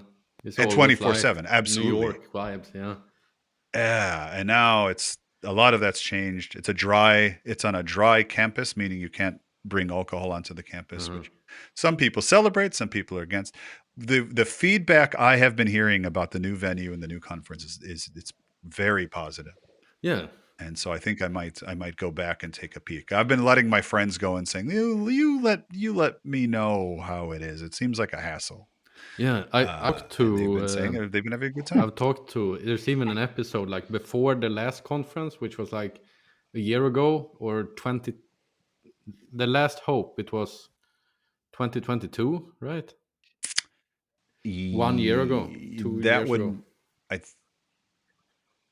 That would mean that there was another one this year, and I mean, if you want evidence of how much I dropped out of tracking it, going from I used to not shut up about how it was my favorite conference, and I mean, really, the pandemic changed how we perceive what's important and and who we are and what we want to do. But looks like it was 2 years ago. It was in 23.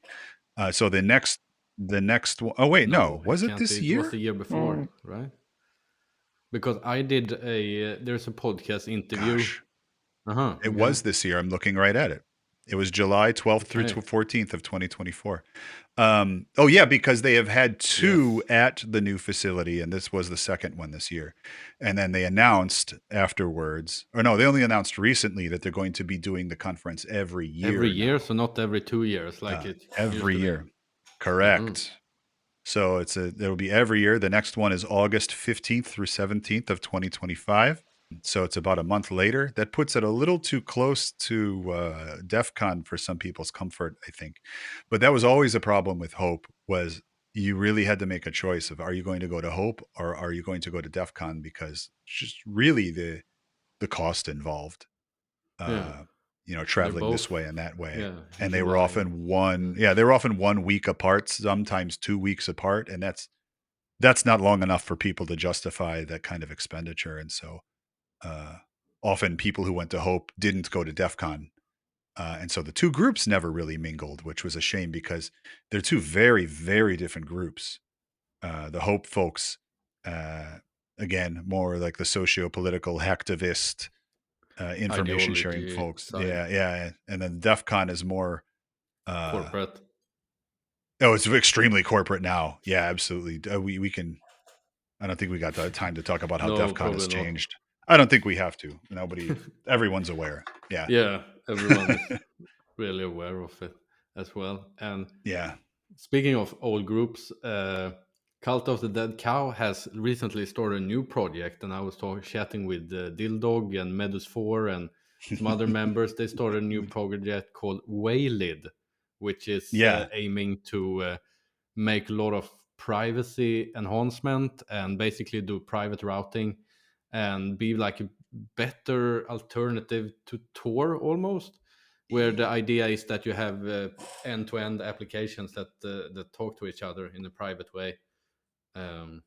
It's really interesting project. The first massive release from CDC in a long time. And so that's cool to see. I mean, let me derail the conversation again and go back to DEF CON. But the first, when I found out about DEF CON, because this is just a fun, dumb story. I was a teenager and I was on the BBS, a local Chicago hacking BBS, and some of the guys were going to go to a amusement park nearby and say, hey, we should all meet. We should meet up in real life, which is a crazy idea at the time. And I had to, talk to my mother and ask my mother to give me a ride to this amusement park to go meet these people from the computer. Well, it was pre-internet, right? It's the BBS. You can't. It's not the internet. Like these people from the computer. Like I don't know how to even explain this. And who are these people? I don't really know them, but we're all going to meet. Why? Well, because we all like computers, and we're going to meet and we're going to talk about computers. You can't explain anything when you're 16, 17 years old. And so I go, and one of them had a laptop, which was crazy at the time, like a notebook computer. To have such a thing at the time was an extreme expense. And it could play videos, which was also crazy for the time. And he had like a camcorder recording. I think this is on YouTube now, but he had a video of the CDC releasing Back Orifice at DEF CON. Oh, yeah. And it was crazy. And he was explaining to me, like, yeah, these hackers, they get together and they go in Las Vegas and they just release these O days and they hack everything. I'm like, that's absolute insanity. How can that even happen? Yeah. So I know CDC from way back then, watching a video on a laptop, which now is a dumb sentence, but back then it was crazy. Yeah. And to have friends not like to still like, I talk to Dildog with some regularity on the social media, Medusa with some regularity. In fact, if you go look through her tweets from the last DEF CON, I gave her a whole bunch of teeth, like teeth. And I was like, hey, do you want some teeth? I got extra teeth. And then she goes, I have just the place for this. And she pulls a little zipper bag out of her backpack. And it's a zipper bag that says on it, definitely not teeth. And I was like, why do you have this bag? And she goes, why do you have teeth? And we were dying. We were cracking up. So there's a great picture of her and I with a bunch of teeth, and and so yeah. So anyway, it's cool to like see them. She's a newer member of CDC, newish, but it's cool to know these people and to see this organization still going on, and that it's still actively trying to do things to help the greater good, not just saying, "Hey, we're a group of people who exist." But Valid, I think I'm wrong. I always thought it was pronounced Veil ID, as into like in English, a veil is to like something you hide behind, and Like then a mask. ID, yeah, and maybe that was their intention, but then you put it all together and you call it Valid. Maybe I'm just guessing correctly. I don't know, but it is really cool. I know they are pushing hard for adoption, and that's the trick. If you want to, I mean, this folds into the greater Web 3.0 conversation of decentralized communication and privacy focused everything. And we're just not seeing the passion for the adoption of these new things. Mm-hmm. And maybe it's because and I say we as a civilization, are we just over, are we just, is there too much now? And we just don't have any ability left to care anymore, and we're just giving up, and this is how it ends. I mean, especially for the average person, it's going to be really hard to get like corporate adoption for something that makes it so you can't gather anything that you can make money off of. Because like how do all these free services make money now? It's the collection and the selling of. Yeah, they have to monetize it Yeah. some way or another, and that's either at the cost of the users or ads or sell data, right. or And it's because there are costs involved in operating whatever you're operating. If you want to talk about like, hey, like, so Valid, one of the things that the platform can be used for, that they push, is that it could be used to create a decentralized social media where nobody's data is collected and everybody's private. Sounds great, but like there's a cost to hosting this, right? Even who's trying this right? Blue Sky is trying this right now. Blue Sky is a decentralized, they are, and they're Twitter alternative, right, and they're trying. They have costs. We still have to run this on computers, right? And if you leave it up to the individual, if you want to say like, oh, well, it's up to the individuals, and as long as there's enough people on the decentralized network running computers, then the network will always exist. And we see how that failed with torrents, right? The second there's not enough people seeding, it ceases to exist. Exactly. And then getting that seeding back is often borders on impossible. You got to start making telephone calls. Like, hey, man, do you still have that file? Can you? Yeah. So there's always that, even cryptocurrency, there are fees, gas, whatever your blockchain wants to call it. Yeah. Transaction costs. Because electricity. So I do have a few friends who are running some cryptocurrency setups off of solar electricity and batteries. But even that costs. That's not free. I can't go outside and find a solar panel, right? So I think that's always going to be the problem, is until we can eliminate money. There's this paywall to running all of this, and until we figure out how to make, and maybe we will. Quantum computing can do that. When we're talking about how powerful quantum computing will be, well, one quantum computer, if that's going to replace 1 trillion desktop computers, maybe that we're getting close to eliminating the cost of what these things are. But I wanted to exist. I love the idea of decentralized, private everything, but and we should think about these things, and we should push for these things, and we should create the proto versions of these things like we're doing now.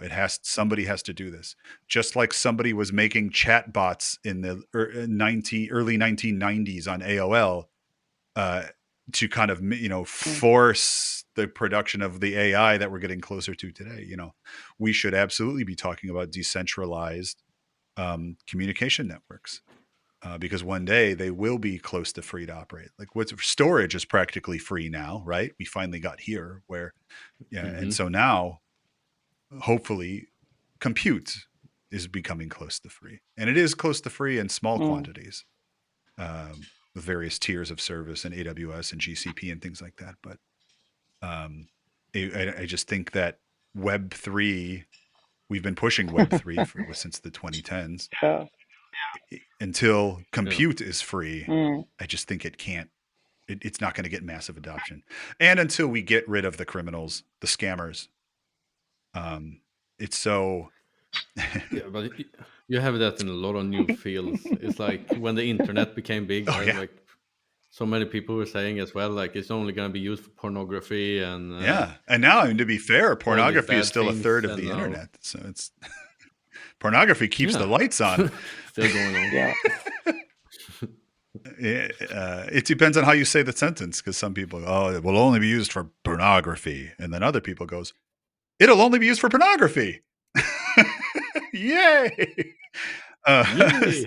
And I mean, and you're right. Like all new technologies, like anything that happens, the first thing that comes out is somebody figuring out, how can I make money easy off this? How can I scam these people? But like, Yeah, especially when it's like Yeah. a really young landscape as well. Like, and it's not regulated. everyone which is can do which is they what we're want, talking about and, with Web3, is literally we're trying to recreate the Wild West that we were promised the internet would be.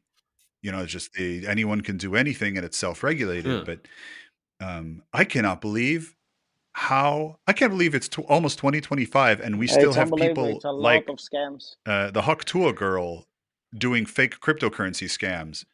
And I can't believe that Yeah. NFTs are like that. People are still believing that this NFT crap can work in the form that the scams are working in. NFTs absolutely have a place. It's just there's so many scams that like I can't believe this is still happening. It's just nuts to me. Yeah, there seems It- to be it is. It's happening in larger increasing. volume as well. Like, yeah, the Hawk Tua things. Like, you have the insider traders, but you also have like the coin was hosted on a liquidity or a DEX, decentralized exchange for Radium, and the owner of the issuer of the contract, he printed like 1.5 millions in fees, and that is just transaction fees from other people using it. So that's not like the insider traders or the people that just bought a shitload or got a shitload and then just dumped it. Right. And It was like everything all of that. that it was such a textbook scam from top to bottom. Mhm. And I'm not saying that like it was one person who set this up to be a scam. Just like everything that we know that you should look out for when you're trying to develop a new cryptocurrency, right down to like, you should not be developing a new cryptocurrency. But everything that we know goes wrong with these things went wrong instantly. And it's like, how? Yes. Other than like, the only thing I can believe like is this was planned out. This was all intentional. That's the only way in 2025 that they can. Yeah, it looks a bit like that, especially in this case, or like from my point of view, at least, it looks like someone that really knows what they're doing, how to issue these types of things, and they find someone that has a lot of social That's capital, exactly what they do, like this girl, and then they just use her to promote their own, basically to pump and dump, just like stock promotion used to work. Yeah, and she got scammed. She got scammed perhaps the most. She may get scammed into perhaps prison time. We'll see. I don't think prison, but like mega fucked. Just poor girl. Yeah, and that's what they do. They find these. It's what and they say like, look, all these other celebrities have their own vodka, right, or tequila, perfume, or something. You're right. And look how good they do. We're gonna make you we're gonna make you NFTs because that's the new hotness. Like nobody's buying vodka anymore. It's the NFTs. And you go, okay, I don't know anything about any of this. I've been a celebrity for 12 days. Yeah. Sounds good. Especially with someone like her, where she knows her time is limited. You got 15 minutes and you have to figure out how can I make money out of this 15 minutes right now? Or how can I extend the 15 minutes, which is much more difficult. I don't know how her podcast became a thing because she instantaneously started having these mega celebrities like Mark Cuban was just on her podcast. And her I guess she has like a branding team and some kind of manager behind her, and like just going from like just an internet meme, like you have your 20 minutes of fame, to like having Mark Cuban and I don't know. Yeah. I read somewhere it's Yeah. like the third most popular podcast in the US right now, which is like Yeah, it absolutely is. from Which nothing to at least tells you. Yeah. Well, so that's those numbers are hard to believe because it's dirty data, and it's not this is not her fault. What those numbers are based off of is downloads. They're not based on listens. And so what I think happened is because I've listened to this podcast and it's not amazing. It's fine. It's better than I would have expected, I will say, but I'd give it a 5 out of 10. There's no hard hitting questions being asked on this podcast. But I think what happened is like, oh, the Hawk Tuah girl, she's got a podcast. Oh, I should listen to it. And then you hit subscribe. Then every single episode that comes out, your phone downloads. Oh, it just goes on those episodes. It keeps downloading until you go in and manually unsubscribe. And especially when there's no cost to subscribing, you never get around to unsubscribing. That's like work. And so she's getting, billions of downloads, but how many people are actually listening to every episode? And I think that's very few. And that's data that isn't released, like Apple Podcasts. As someone who used to run a podcast, like that data is not something that's given to you. You can't see listen time on most platforms. I think I recall we had one that could, but so it's hard to tell. But it is the third most downloaded podcast for sure. But then she had, like you said, a huge marketing team come in, and she made the right decisions and went with the right marketing and branding teams and really figured this out, which is astounding. And again, I'm trying my best to not be disparaging towards her. It's astounding because there are so many of these firms that are scams. There are firms that are lecherous, that they're leeches, and they look for these 15-minute celebrities and they swoop in and they go, hey, we're going to make you a billionaire. All you got to do is sign on these lines and let us use your celebrity to promote these things. And those things sometimes end up being these NFT scams, these cryptocurrency scams. But then sometimes they hook her up in the right way and give her a podcast that really worked out, that is extending, her celebrity and making her some money. And then also she ended up suing the organization that made her famous for the whole Hawk Tuah thing. Got a few bucks out of that, which, good. Is that what you want to be known for the rest of your life? Absolutely not. Do you want to be able to do, like, how are you going to go for a job hunt and they're like, oh yeah, you're that Hawk Tuah girl. So, but also she screamed it into a microphone. I don't know. But yeah, like, it's just these scams and scams and scams. And like, it's just like, anytime I think of Web3, that's predominantly what it is. And it's really unfortunate because, it's what we've done. It's kind of an extension of really what we did with the internet. Like, back in the 90s, we thought the internet was going to be it was going to usher in utopia. We were going to finally live in a perfect world because we thought that what was causing all of the problems globally was that people did not have access to information, to factual information. And we said, once everyone has the internet, well, then everyone's going to have the facts and everyone will know everything. Also, everyone will have all knowledge. And then we will start building, quantum computers and cold fusion generators. And we'll live on the sun. I don't know. We'll be and so the reality of what happened. Yeah. And the reality of what happened was we allowed these people who had bad facts to find other people who also believed the same bad facts. And then to go, see, I was right. All of these people say I'm right too. And it's the other people who are wrong. And then now, instead of you being the crazy person in the village, you've connected every village's crazy person together. And now you have 10 million of these crazy people in every country, enough to shift the votes, and to sway democracy. using democracy against itself to in some countries, and the US is struggling with this, to implement fascism by way of democracy. And we've just the internet was, one could argue, is the worst thing that has happened to civilization. And now with Web3, with all of the great things that it could be, it's so unfortunate that the vast majority of it is still just garbage and criminal activity. That's my Web3 rant. Thank you, everyone, for coming to my podcast. I can totally agree with that, Johnny.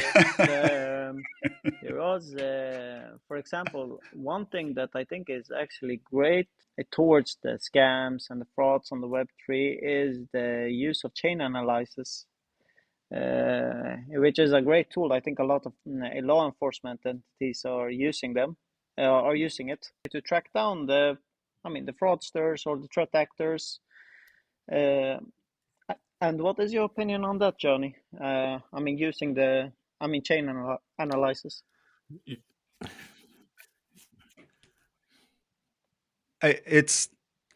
When so long as it works, like if you're a scammer, you're a fraudster, like you're effectively stealing money from people. Now we can get into like, well, who did you steal the money from, and is it a victimless crime, and like, did you steal the money from JC Morgan Chase, or did you steal the money from my grandmother? I'm all about catching these people who are stealing from, the underserved, the people who need it. When you are changing lives by stealing things from people, from good people, you should absolutely be caught and stopped. 100%. The chain analyzers, there's a lot of good stuff out there. I talk to the Secret Service a lot, who is in the US. A lot of people don't realize this. The Secret Service is also in charge of investigating financial crimes. They don't just protect the president. I think most folks think that that's what the Secret Service does, but they have a lot of other duties. They investigate financial crimes, and they have quite a lot of interesting tools at their disposal. And especially, it's not just chain analyzers, because you have to tie, in the end, you have to tie the cryptocurrency back to fiat currency somewhere. In a lot of cases where you're trying to do. Now, that's not necessarily true. Like, there's absolutely been plenty of cases where the FBI and Secret Service, et cetera, have busted people just for stealing cryptocurrency and then took possession of that cryptocurrency. Which is kind of weird, as we see we have a lot of cases where the government has actually stolen cryptocurrency and then use it for covert operation or to set people up. That's a problem, isn't it? It is a lot of sides to it as well. When you're right. It's the government stealing. It's a big problem. I don't know how deep we wanted to get into that. But we should also fiat currency is like a conversation within its own, and like the central banks and all of that. It's like we could spend hours on that. But I think it's great that we have private money, such as like Monero, especially when you have I know I have a lot of friends that they have relatives in the Middle East, and they have relatives in third world countries where they have not so great governments, and the only way they can send money to them, to their parents, their grandparents, are using cryptocurrency and using Monero and using Bitcoin. We still have that last, what we call that last mile problem, of they have to still convert that to a fiat currency, some kind of viable currency in the location they're in. And so hopefully they're able to do that at least. But it is funny with all sorts of things like this. We always forget those underserved folks, those at-risk people who are really benefiting from this. When we always like to say, oh, it's only used by criminals, and so criminals can steal things and get away with it. And like anybody who the larger accusation is anybody who demands privacy is up to something bad, right? That's what we always get accused of. And the reality is okay, well, anybody who says that has clearly never been in and has led such a privileged life that they've never been in a situation, and they have never known anyone else to have been in a situation where a lack of privacy put that person in immediate danger and often life-threatening danger. Forget the Middle East, right? right in your own neighborhood, there's no lack of spousal abuse and battered women and just negative relationships where people are trying to hide from another individual. And there's in the US we have a huge problem with police officers also having extremely high rates of spousal abuse, and we have this problem with the police officers abusing their ability to bypass privacy restrictions in order to stalk these people they're abusing. It's insanity. It's awful. It's beyond comprehension. If you would like take an alien race and explain to them like what police officers do, at no point would they conclude that this would be the result. And so there's plenty of people who require privacy to, in some cases, be alive.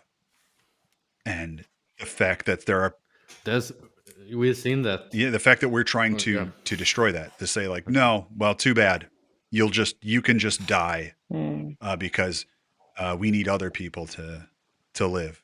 Because they say like, oh, well, we need, going all the way back to what I was mentioning about when I was talking about the TSA keys. The conversation was that there was a shooting at a military base and they couldn't decrypt they couldn't get into the shooter's phone. And they said, hey, we need Apple to make us a backdoor for this phone. For all phones, so that when this happens, we can get into the communications. And you remember that. And that's to say that, oh, well, those people, it was so we could have stopped that and made those few people live in exchange for how many people are going to be abused and killed, because then that backdoor gets leaked. And there's no end of evidence that privacy absolutely saves more than it hurts. And we need to push that at every opportunity. Yeah, I can totally agree. Absolutely. Like a case from this year is a guy named Pavel Durov, which is ironically born in 1984. So it's not only the 2600 is born there, but Pavel Durov, Russian entrepreneur, started VK.com and some other bigger social media companies that was later stolen by the government pretty much. And he left the country and he started 2013. He started Telegram, which is really huge in Europe. And they have like 1 billion users. And it's the biggest instant message. It's the biggest Cyrillic, so Russian speaking, Azerbaijan speaking instant messaging platform in the world. And it's huge. And basically this year, Pavel Durov has been very pro-privacy, like for a lot of years, and his brother also done great stuff. But this year they had some problems because too many people were using Telegram for basically selling weed in Europe, and that's very bad. Yeah. And the government are like, oh, give us the data, but they couldn't. So when Pavel was in Paris this year, they snatched him up, the government, and basically forced him to make Telegram implement the backdoor, which has led to, I can probably count like 45 arrests that happened the last 3 months in Europe. The upside is it made huge news. And so I think a lot of people are aware to no longer use Telegram. There's around my city, I even see, the stickers put all over the place that just say Telegram is not private, Telegram is not secure, and people I don't know are just putting stickers up, and I'm like, good, I love seeing this. Get the word out, because everybody is used to using Telegram for those sorts of things, for being able to deal in things that the government wants to call a crime because they don't know how to make money off it, and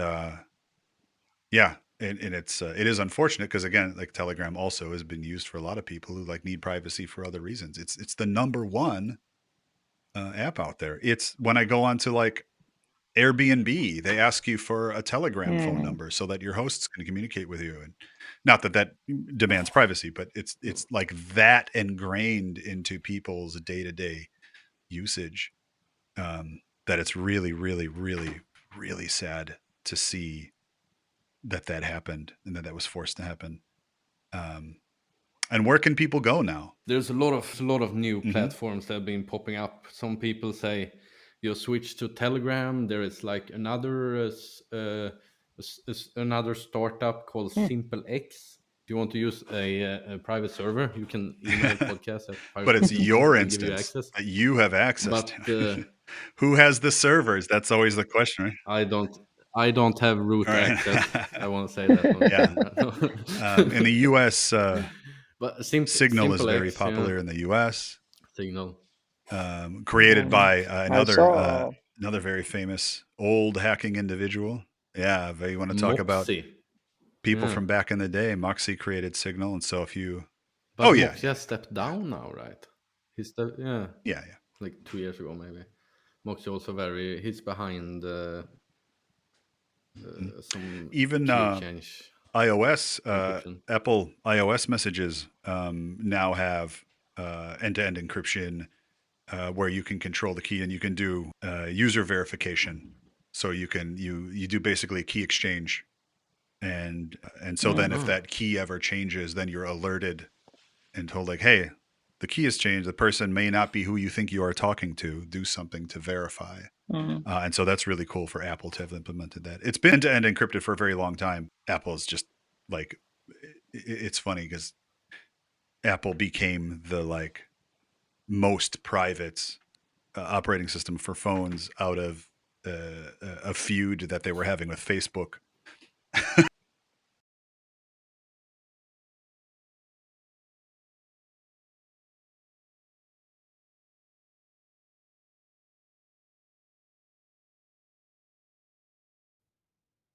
Okay, everything's working. Nice. Yeah.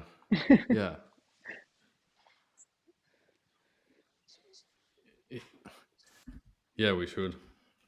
So, guys, do you have any New Year's resolutions or anything you want to or looking forward to in 2025? for me, I would say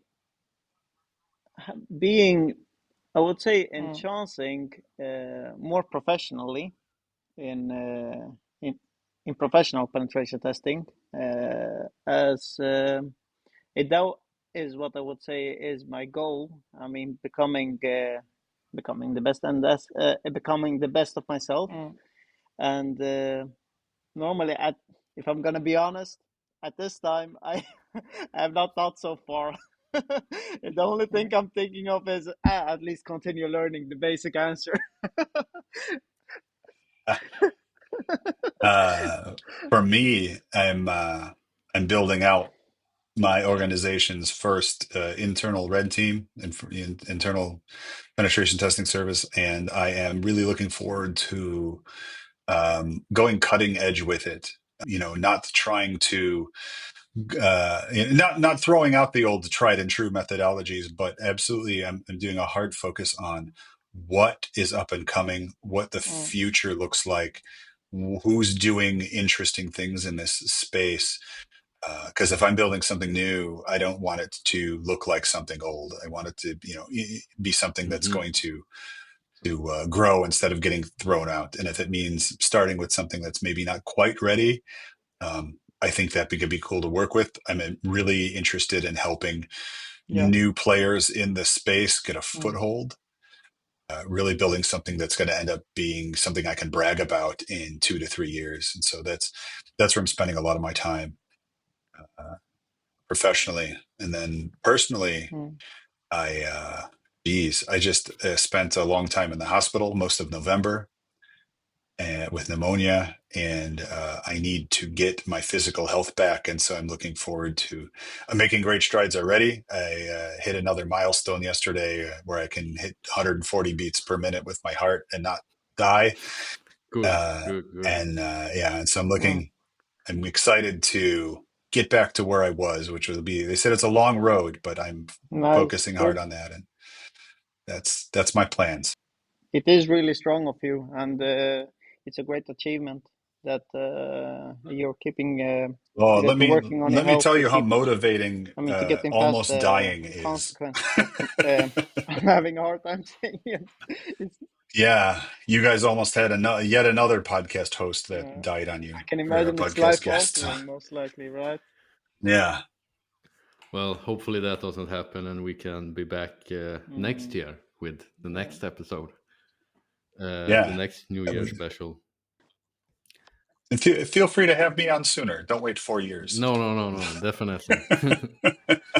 we will schedule something. This year's been pretty busy for everyone. I think.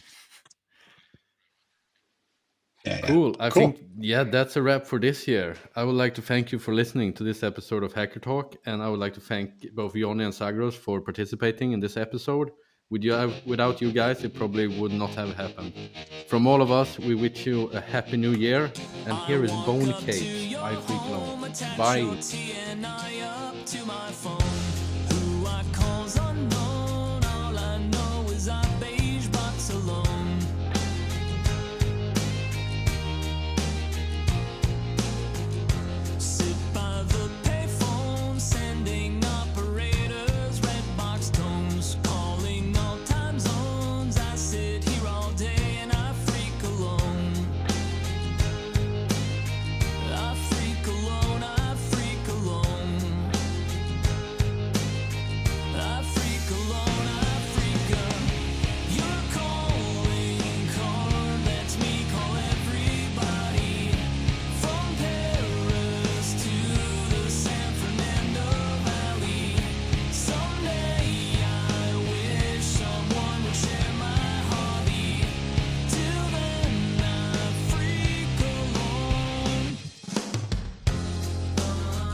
And your cell is cloned. Technique is well known, even so I do